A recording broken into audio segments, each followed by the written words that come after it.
Amy joins us now. Amy, welcome to the afternoon shift. How are you? Hi, thanks for having me. Thank you for joining the show. Listen, just to sort of overarching here, what classifies something as a scam or fraudulent message?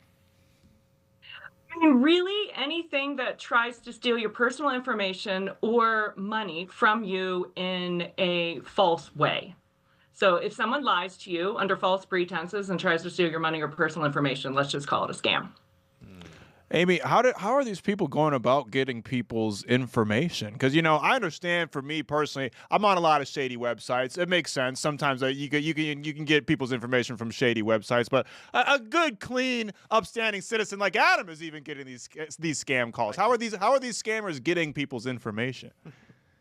First and foremost, yeah, shady websites. So just put it out there like that. But really, anywhere your information is, a scammer might have access to it. So we put our names on a lot of lists out there, right? We register for something at the mall because we think we're going to win that car. We're just everywhere. And the scammers can buy that information to try to steal from you. And they can also buy certain segments of the population. So right now, a big scam is a Medicare imposter scam. Now, they're certainly not going to try to target me with that scam, but they're going to buy a list of people that meet the criteria. So anyone over the age of 65, and they're going to try to target them that way. But just wherever you put your personal information, a scammer might have access to it. So, Amy, Max recently got a text, like he said, and he was, messaging them his SSN, his credit card information. Yeah, I just thought they were. I mean, I just was like, hey, listen, I got nothing to hide. So yeah, I'm going to be an honest person. They asked me for my information. I sent it all over to them. I didn't think it was that big of a deal. And so now what should Max do? He said that he was a prince in Nigeria, and so I was Yeah. just like, yeah, sure, why not? I love the royalty. I love I thought he the. was only coming to me for that. If unfortunately you have lost personal information, money in any of these scams, number one, stop any communication with the individual because they're going to do nothing but try to steal more from you. And then second, you definitely need to report it. You can report it to your local law enforcement, your attorney general's office. You can report it to us on the AARP Fraud Watch Network helpline. And it doesn't matter how old you are or if you're a member, we serve anybody on the helpline, and we can give you concrete steps to take to get to recovery. Now, recovery also doesn't always mean that your money is going to come back, but where you're going to protect yourself from future scams. And how profitable are these scams? Like, how successful are these scammers? Are we seeing any trends with who tends to be targeted by these scams, who ends up falling for some of these scams? Or like, what are some of the trends, and how profitable of a business has this been for scammers? Because clearly it must be, because it seems like everybody and their grandma's scamming these days. Yeah, it is unfortunately very profitable. I've been doing this for 23 years, and I don't see myself losing my job anytime soon. And that's unfortunate. But that doesn't mean that we can't win this fight. So we all, and when I say all, every single one of us needs to first realize that we all have a target on our back. So they're targeting every single one of us. If you have $1 to your name, the criminals want it. Now, of course, just like why bank robbers rob banks, they go where the money is. So they are going to target older adults who hold the majority of wealth in the United States. But we're actually seeing some new trends right now where younger people are being victimized more because they're online, they're on social media more. But when someone loses money, an older adult loses more. So the most important thing is that we all realize we have a target, we learn the red flags, and we all fight this. Amy, what's so interesting too is I find it's just so easy to kind of get trapped. Recently, I was shopping for new auto insurance. I put my phone number in one website. Over the last week, I've just been bombarded with text messages. A lot of them asking for personal information.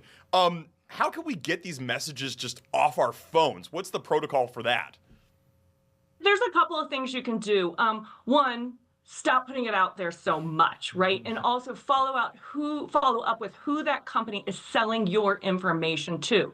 So we hear that from a lot of people. They went and looked for a new mortgage or new something. They put in their information, not realizing that that company then sells your information to other companies out there.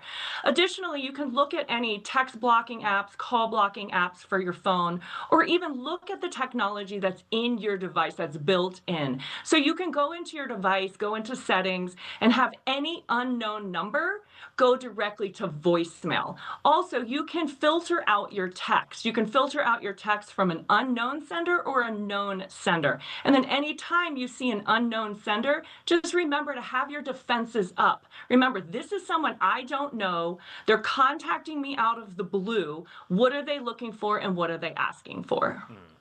Amy, just a couple of minutes ago, you mentioned red flags. Like, what are some like telltale red flags that you should look out for to look out for scams? So right now, there's probably like 150, 200 scams that are out there, whether it's the tech support, the romance scam, imposter scams, whatever it is. But what I like to say to people is all scams have the same DNA. They're all looking for personal information. So huge red flag. If someone's asking you for personal information, social security number, Medicare number, financial bank account numbers. Stop 100%. I wouldn't even say it's a red flag. It's 100% a scam. If they're asking you for money, all scams want money. And right now, the way they're asking for the money is a prepaid gift card, like those gift cards you see at the stores.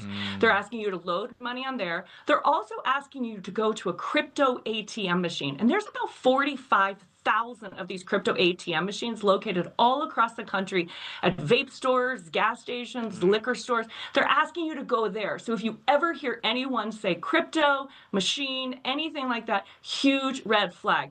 And then finally, they want you to get scared. So they want you to get emotional. They'll either yell at you, scream at you, scare you, threaten you, or they'll get you excited. They'll love bomb you. Any of those emotions are huge red flags. If we could just focus on kind of those three huge red flags, we could stop a lot of these scams. Amy, I think you could stop them yourself. I mean, you are like the scam police here. You're very passionate and very knowledgeable about this. I really appreciate it. Where can people learn more about the Fraud Watch Network and your company? You can go to aarp.org/fraudwatchnetwork, or you can always call us on the helpline. And again, it's free for anyone of any age. And that number is 877-908-3360. Now, how do we know that number is not a scam? Because we're not going to ask you for money, and we're not going to send you to a crypto machine.